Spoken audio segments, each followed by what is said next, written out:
Hello, Leadership 201, and welcome to our first video lecture. So today we're going to start by talking about transformational leadership, which is our first topic on our new online classroom. So let's go ahead and get started here.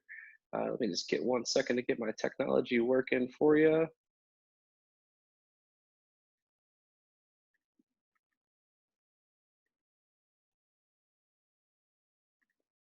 All right, let's begin.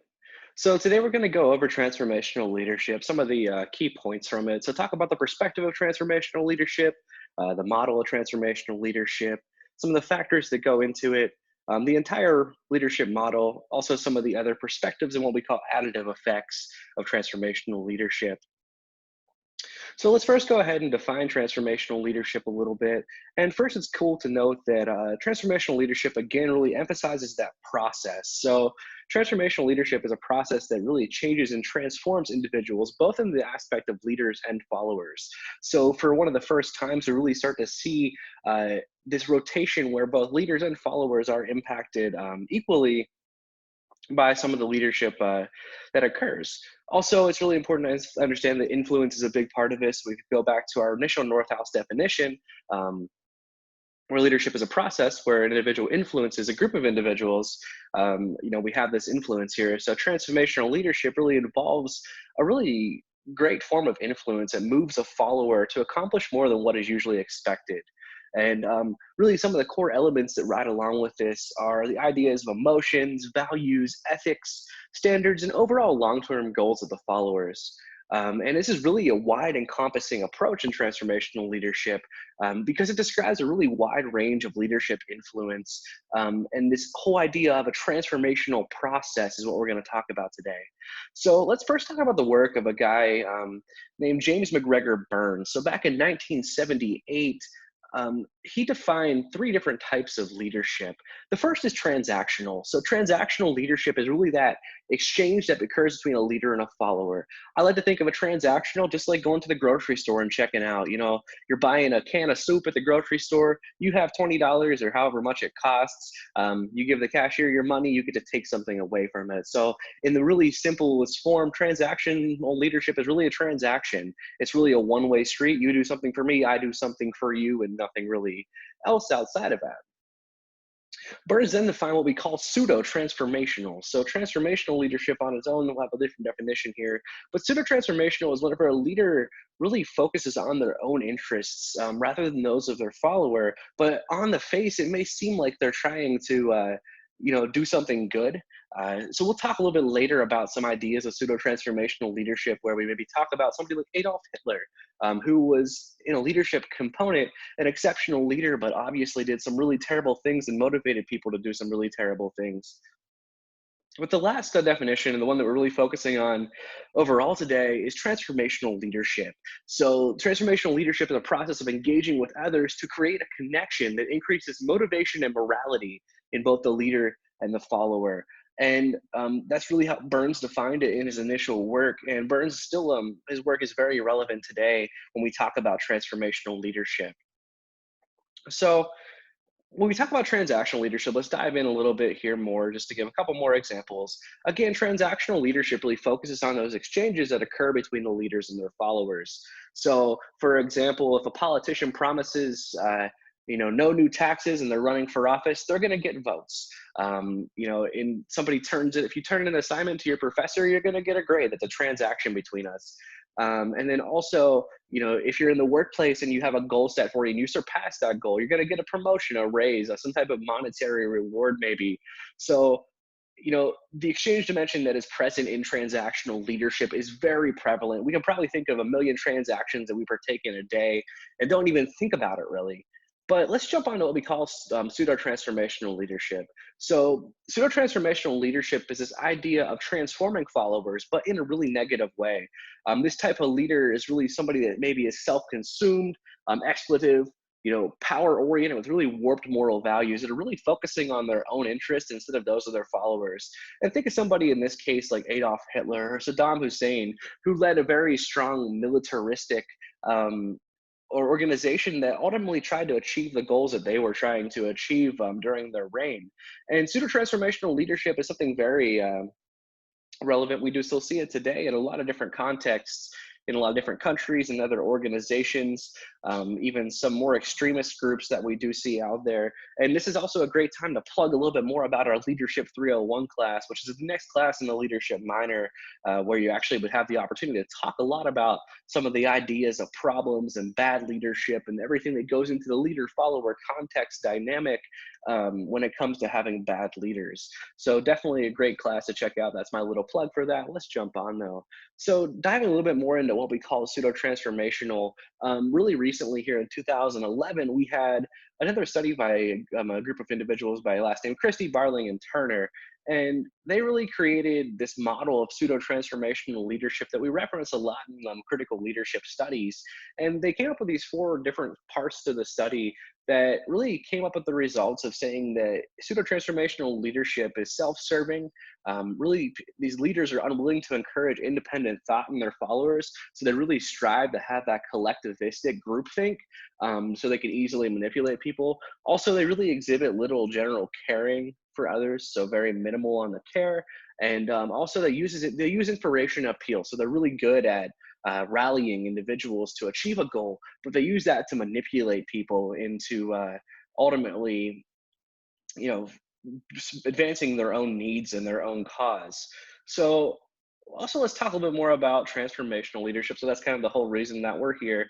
And Burns really defines transformational leadership as an individual that is attentive to the needs and motives of their followers and tries to help followers reach their fullest potential. So in true transformational leadership, this is a process where they engage to create a connection that creates motivation and morality in both the leader and the follower. And two examples that I utilize here is Gandhi. Obviously, Gandhi really raised the hopes and demands of millions of people, and also from that too really was changed himself. Gandhi is a great example of transformational leadership because he was able to inspire millions and create a connection with them to really help them be the best they possibly could be. Another individual I like to reference and not many people may know about, but something I'm very personally passionate about from whenever my time with Dance Marathon and Children's Miracle Network hospitals, is Ryan White. So Ryan White was diagnosed with pediatric AIDS, and he was an amazing leader and really inspired a lot of great movements uh, to help raise awareness about AIDS back in the 90s. So a great example of transformational leadership, and I definitely recommend checking his stuff out. So let's talk about transformational leadership and this idea of what we call charisma. So charisma is really defined by an individual by the name of Weber, that is a special personality characteristic that gives a person superhuman or exceptional powers and reserved for a few, is of divine origin and results in the person being treated as a leader. So this really stemmed from the idea of what we talk about charismatic leadership theory, which is a great little tangent of transformational leadership. And basically, a charismatic leader acts in unique ways that have specific charismatic effects on their followers. Basically, saying that this person is so powerful in the ways that they help inspire their followers, that people hold them in such a high regard. They become almost a celebrity based on their own work, their own dedication to their followers, and helping them become the best possible person and get the best possible outcomes that they can. I'm sure you can think of many examples in the world that there are people that have held such a high standard because of the great things that they do. So charismatic leadership, like we were saying, was defined by House, and really you can kind of see how it's summarized here, and we'll go on a little bit more, but from your textbook this is really the reference. So some of the key personality characteristics of a charismatic leader include dominance, a desire to influence, self-confidence, and also strong moral values. And really understand that dominance is not in a negative connotation here. It's just somebody that really likes to have control of the room and really like to help take control of the situation. And you can see as it kind of moves on how some of the behaviors and also the impacts on followers occur when we have a charismatic leader. So charismatic leadership is pretty, like I said, in tandem with the idea of transformational leadership. And some of the more recent studies by like individuals by name Shamir, House, and Arthur, charismatic leadership really transforms followers' self-concepts and tries to link the identity of followers to collective identity of the organization.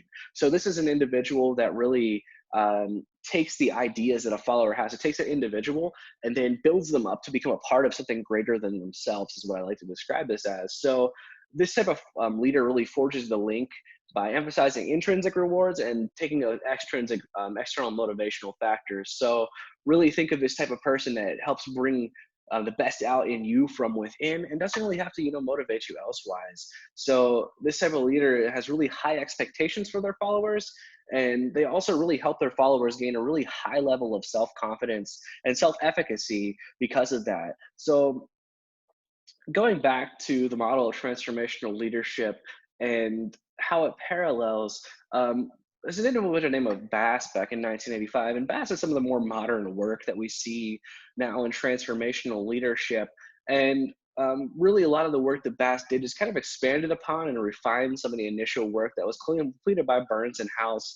Um, but really, some of the things that Bass has included is that it pays a lot more attention now to followers rather than the leader's needs. So Burns suggested that transformational leadership could apply outcomes that were not positive.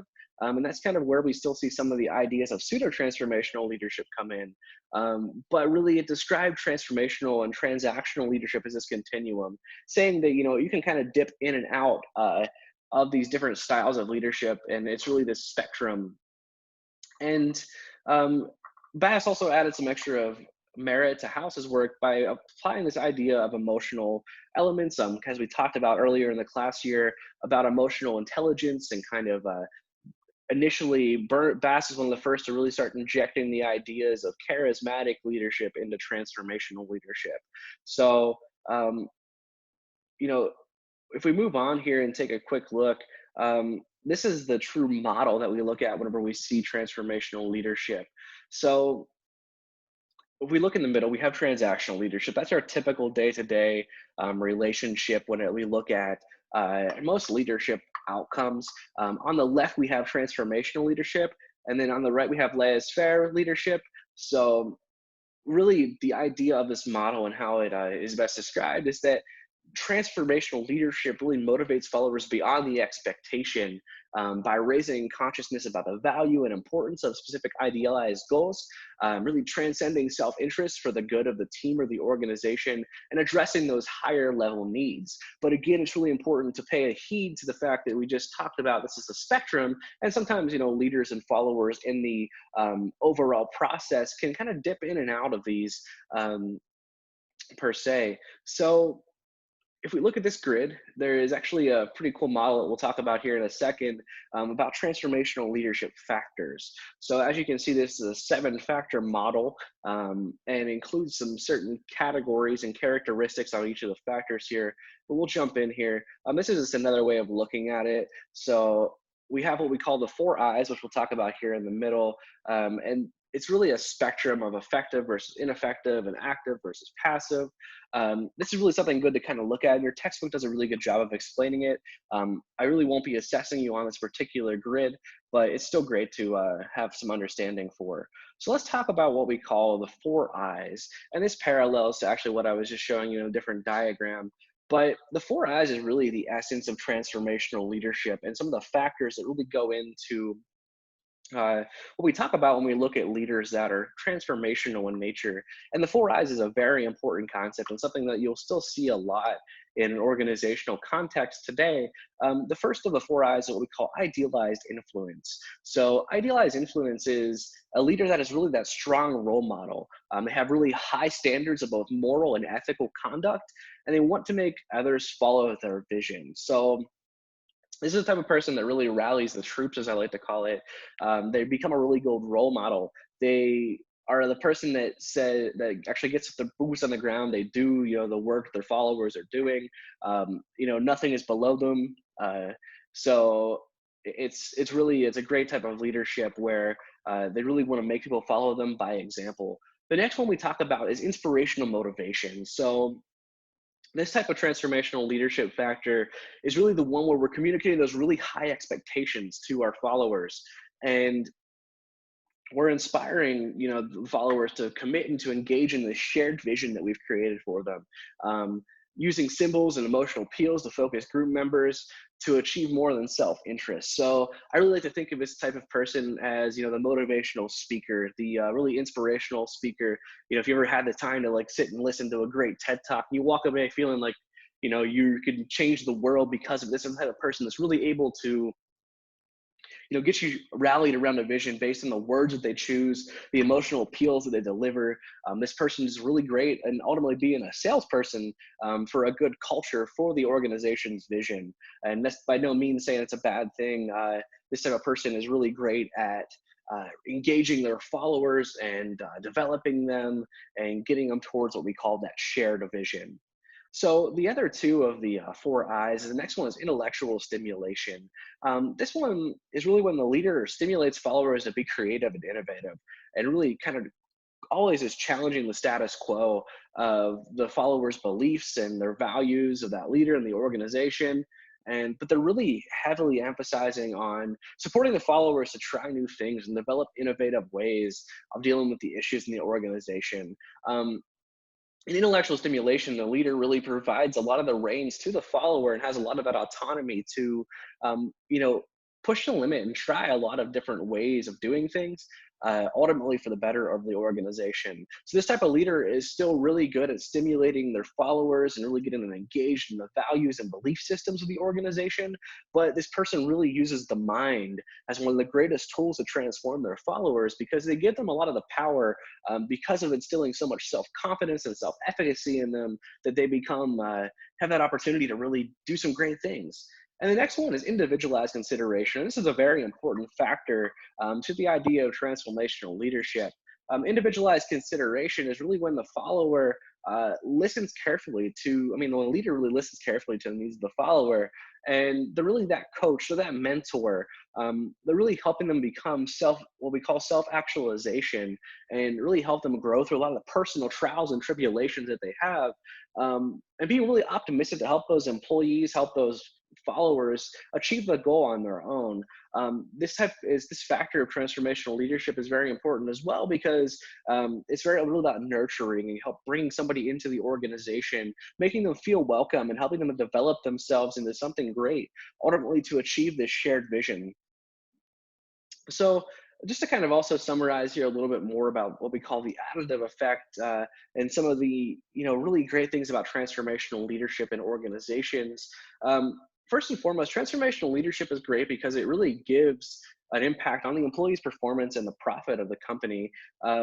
And also is positively linked to things like job satisfaction and performance, really boosts employee engagement, optimism, and you know it's a great process for an organization from an organizational behavior aspect because uh, transformational leadership really hones in on how we can develop our followers to be the best that they can be while fitting that shared vision that we have as an organization. So it's a really great thing and something that, like I said, is very prevalent today in how we develop leaders through leadership training and development and a lot of different aspects.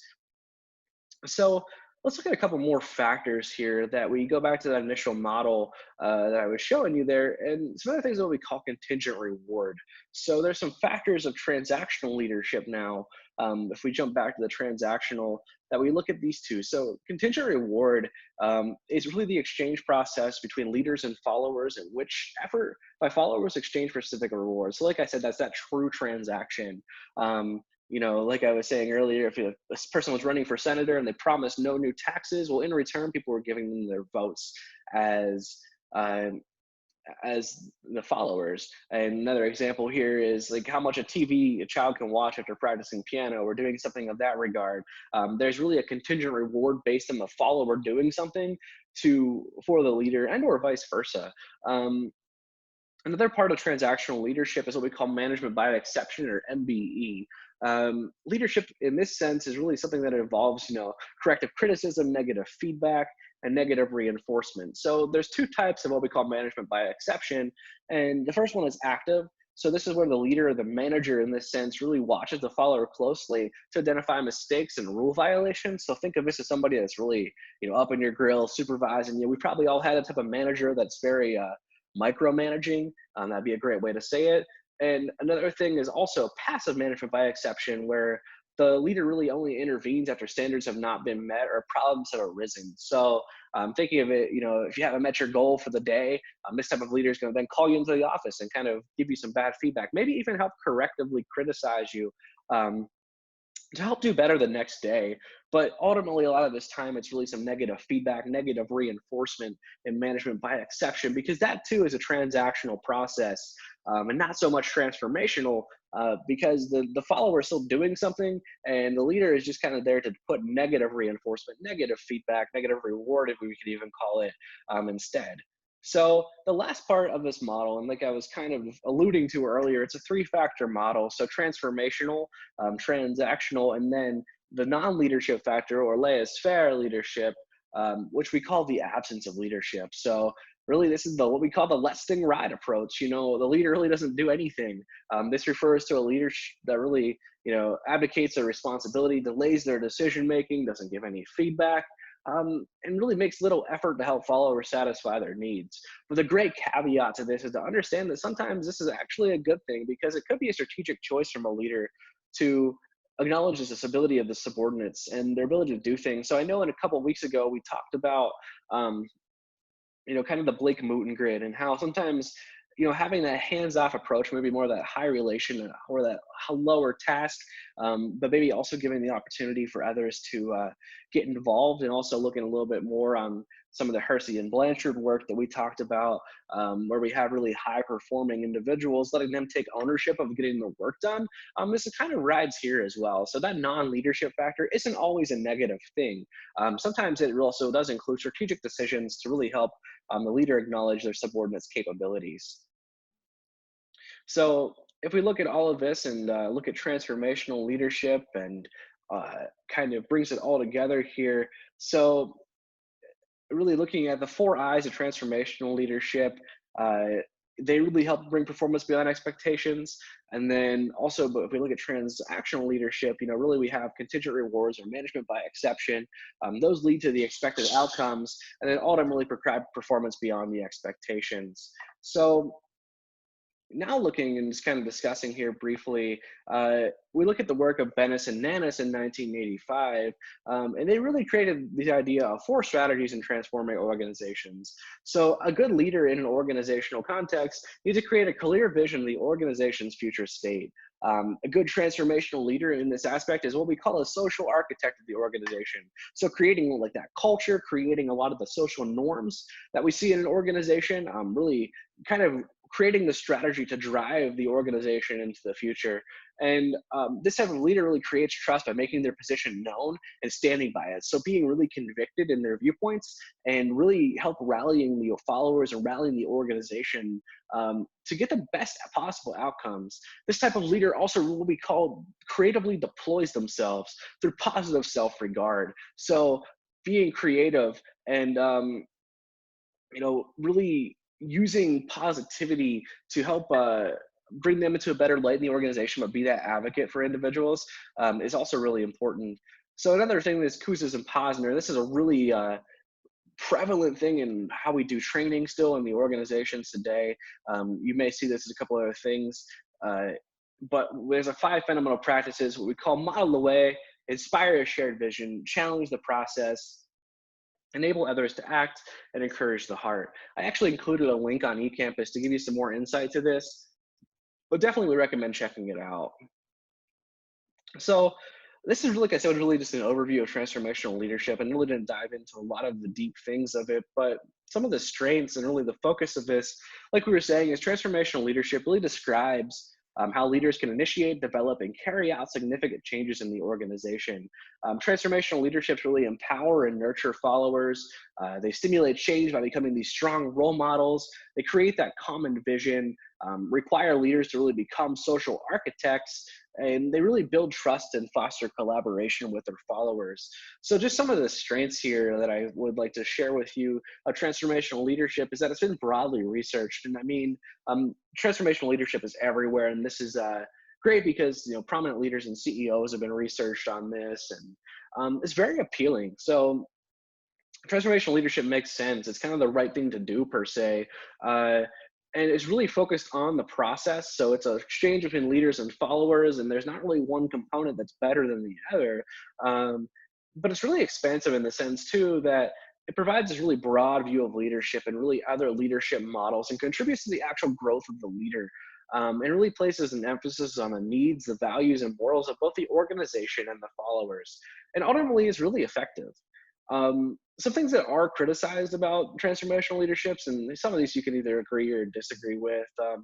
It does lack conceptual clarity, so there's not really clarity in some of the aspects of it, and the dimensions kind of tend to overlap with similar other styles of leadership that we've already talked about.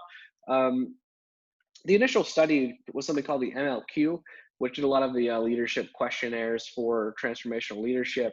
But some of these transformational factors really aren't anything new that we haven't talked about in other things. Some of the things even ride off of uh, things like path and goal theory and LMX even. Um, but transformational leadership traits leadership more as a personality trait than more or less than a behavior that can be taught. So that is another thing that is kind of a criticism. Um, Another thing that we like to talk about in this leadership industry, as we call it, is the idea of this heroic leadership bias. So the idea of transformational leadership sounds like this straight Superman philosophy, where if you're a transformational leader, you're going to be able to basically change the world. Um, Another thing that's really great to point out is that this may not be well received by millennials, and I'll let you kind of think on your own. Wink, wink, nudge, nudge. That's on one of your discussion boards coming up here for this lecture. So go ahead and take a look at that. Think about why transformational leadership may not be received well by millennials. So overall, the application of this, like I said, it was a great way to really think about leadership in the sense that it stresses ideals, inspiration, innovations, and individual concerns. And this can be taught to different individuals at all levels of organizations and organizational sizes. But ultimately, this can really impact the firm's performance. And it's a great thing in recruitment, selection, training, and development. Ultimately, transformational leadership is awesome in the sense of organizational behavior as we know it. So that really was the gist of what I wanted to get across for transformational leadership. As always, if you have any questions, let me know. Have a great day, everybody.